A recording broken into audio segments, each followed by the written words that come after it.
Tiga bakal calon presiden Ganjar Pranowo, Anies Baswedan, dan juga Prabowo Subianto mempresentasikan gagasannya terkait persoalan bangsa dan juga klaim keberhasilan Indonesia hari ini di depan Rakernas Asosiasi Pemerintah Kota Seluruh Indonesia atau APEKSI. Dari ketiga orasinya, banyak hal yang menarik untuk kita analisa. Selain soal kritik, perihal klaim siapa yang lebih unggul meneruskan pencapaian pemerintah hari ini juga menjadi salah satu hal untuk kita bahas. Siapa yang kemudian lebih berpeluang memanfaatkan klaim keberhasilan tersebut? Dan untuk menganalisanya sudah bersama kami dari luar studio, pakar komunikasi politik UIN Jakarta, Gun Gun Herianto. Selamat malam, Mas Gun Gun, apa kabar? Selamat malam Mas Bram, kabar baik, Alhamdulillah. Alhamdulillah kabar baik, Mas Gun Gun. Langsung saja saya ingin masuk terlebih dahulu dari statement Pak Anies begitu soal IKN. Ini menarik, saya bacakan statement dari Pak Anies mengatakan, jika sesuatu direncanakan dengan dasar yang baik, dasar kuat, tidak perlu otot politik untuk dilaksanakan. Sesuatu yang punya dasar kuat, baik dirasakan masyarakat, akan menggelinding dengan sendirinya. Jadi artinya dalam perspektif Anies yang mengusung perubahan, soal IKN ini akan tidak bermanfaat dan tidak dilanjutkan begitu. Bisa dibaca seperti itu, Mas? Iya, pernyataan Pak Anies soal IKN ini masih sebut aja maknanya polisemi ya. Sebenarnya dia menghadirkan rangkaian kata atau kalimat yang tidak terlalu tegas sebenarnya, melainkan mengayun ya. Dan itu kemudian multi interpretasi. Ya, saya memahami bahwa ini kan memang belum satu periode dialektika yang jauh lebih eksplisit seperti panggung debat capres gitu ya. Nanti kan ada momentumnya, tapi saya lihat udah mulai meskipun ya polisemi ya, tetapi implisit nampak bahwa positioning Pak Anies lebih kritis terhadap IKN gitu, dan itu kan sebenarnya menjadi semacam jualan ya dalam konteks gagasan untuk politik asosiatifnya lebih pada perubahan bukan pada keberlanjutan. Begitu kira-kira. Mas Gun, kalau kemudian menggunakan pendekatan polisemi tadi, artinya ini bisa secara lugas kita tafsirkan akhirnya menolak, tidak setuju dan tidak dilanjutkan ketika seorang Anies menjadi presiden nantinya?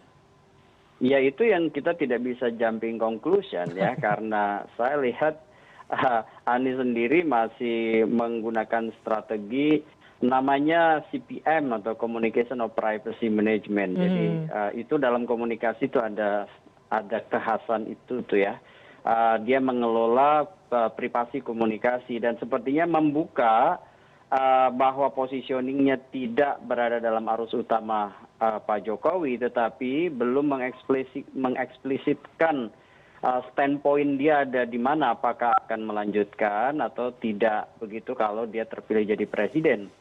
Nah, ini kan kalau menyangkut satu public policy, ya saya yakin positioning itu akan jelas pada saat dia mungkin sudah definitif menjadi calon presiden dan panggungnya ada di, menurut saya ya, panggung strategisnya ada nanti di debat capres. Begitu. Atau jangan-jangan ini memang sengaja membuka diskursus begitu, apalagi kan kalau kita melihat polanya ini mirip dengan ketika Anies Baswedan mengkritik soal kendaraan listrik beberapa waktu yang lalu begitu, Mas?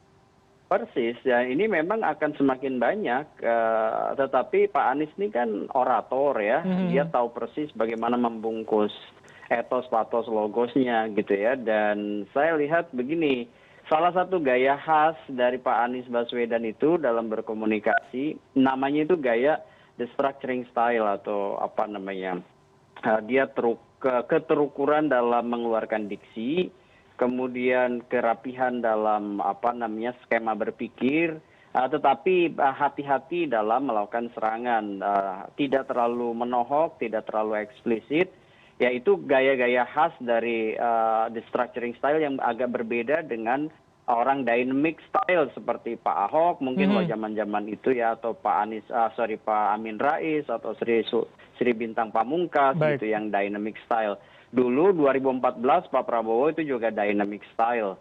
Tetapi belakangan karena saya lihat lagi memersuasi basis pemilih Pak Jokowi, gaya Pak Prabowo kan berubah ya. Dia memoles diri untuk dalam banyak hal mencoba untuk menjadi equalitarian meskipun gaya aslinya adalah dynamic style gitu ya. Equalitarian tuh merangkul, hangat gitu, Tetapi memang tidak bisa sepenuhnya karena Pak Prabowo aslinya dynamic. Tapi dia mencoba tuh merangkum, misalnya dia mencoba membangun jembatan persepsi publik bahwa dia itu adalah penerus Pak Jokowi, gitu ya. Dia mencoba untuk mendekatkan diri juga dengan basis-basis pemilih Pak Jokowi dengan banyak memuji, begitu ya. Lebih Karena dia tahu asosiatif persis begitu ya seberapa kepada Pak rating Jokowi hari ini ya, Mas Pak Gun? Jokowi masih tinggi begitu. Artinya kemudian apa yang dilakukan seorang Prabowo Subianto hari ini itu akhirnya lebih menguntungkan, orang akan lebih secara asosiasi lebih condong kepada Prabowo dibandingkan dengan Ganjar begitu untuk seorang suksesor Jokowi?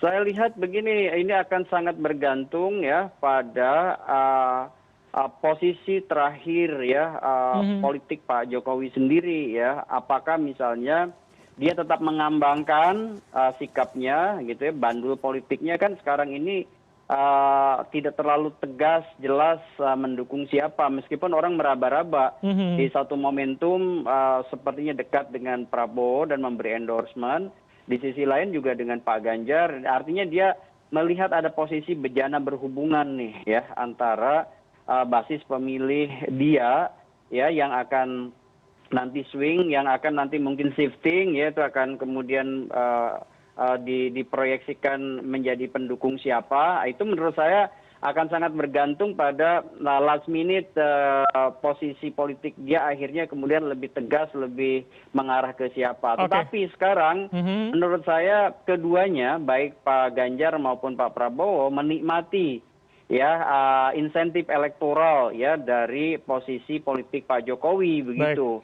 Mas Gun, tapi kalau kita yang itu, kembali, Mas Bram, tidak bisa dinikmati oleh Pak Anies. Kenapa? Karena dari awal positioning Anies Baswedan dari sisi positioning itu memang kan diksi ke perubahan, dan dalam diksi perubahan itu dia mau nggak mau harus mengeluarkan semacam attacking statement, pernyataan yang menohok, menyerang begitu, baik itu kebijakan, pemikiran, maupun mungkin track record yang lemah dari sisi pemerintahan Pak Jokowi. Oke, Mas Gun, tapi kalau kita lihat kemudian kita kembali pada statement seorang Prabowo dan juga Ganjar ini kan sama-sama banyak memuji, banyak menunjukkan bahwa klaim keberhasilan, mana yang kemudian lebih efektif diasosiasikan sebagai penerus dari Jokowi nantinya, kalau kita berkaca pada pidato tadi siang? Kalau mau melihat satu momentum ya tadi ya, tentu kalau gayanya komunikasi equalitarian masih memang lebih lekat di Ganjar, gitu ya. Ini kalau dari sisi gaya nih.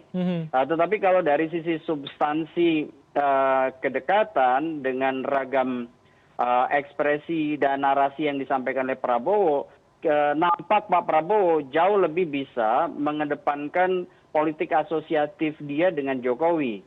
Nah, gaya equalitarian itu kan Pak Ganjar lebih agak-agak mirip-mirip dengan Jokowi. Pak Prabowo sekalipun mencoba untuk equalitarian, tapi dia nampak tetap masih berada dalam gayanya gitu ya, terlebih pada saat dia ngasih speech, ngasih pidato gitu di panggung. Tetapi dia cukup ekspresif ketika misalnya dia yang 2 kali berkompetisi dengan Pak Jokowi, tapi cukup sukses membangun tadi ya di panggung tadi persepsi bahwa dia cukup otoritatif ya, cukup punya pengalaman gitu, cukup punya rasa percaya diri bahwa dia adalah penerus Pak Jokowi. Mas Gun, begitu. jadi dalam artinya konteks ini bukan hanya persuasi dengan kalimat memuji, tapi dalam beberapa hal ekspresi bahwa dia adalah bagian dari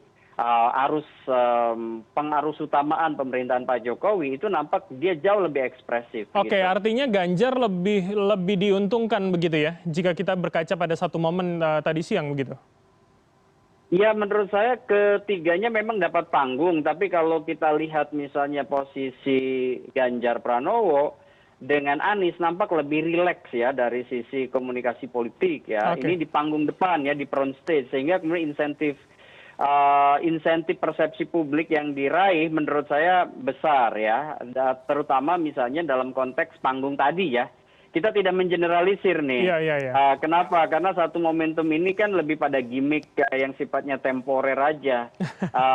Dan debat-debat yang tadi kan juga tidak terasa. Ini kan bukan panggung dialektika. Bukan panggung bahwa saya tidak sependapat dengan misalnya Pak Ganjar, Pak Anies maupun Pak Prabowo kan tidak ada satu sesi di mana mereka bertemu adu gagasan. Sebenarnya ini lebih banyak monolog ya, dan kemudian ada semacam persepsi yang dibangun di situ bahwa mereka itu meskipun berbeda dalam banyak hal sebagai kompetitor, tapi dalam sisi-sisi lain secara humanis mereka punya irisan seperti teman, senior, kemudian yang satu menyebut patriot gitu ya.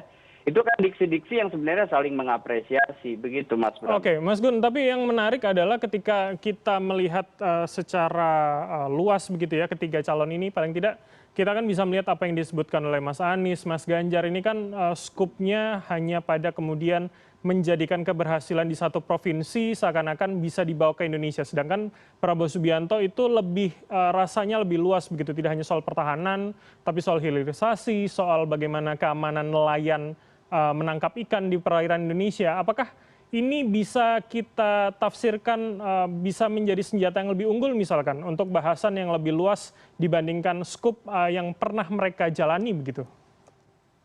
Iya, menurut saya enggak juga ya. Kenapa? Karena kan ini menyangkut portofolio mereka, bahwa Pak Ganjar dan Pak Anies memang kekuatan sementara mereka ada dalam posisi sebagai kepala daerah.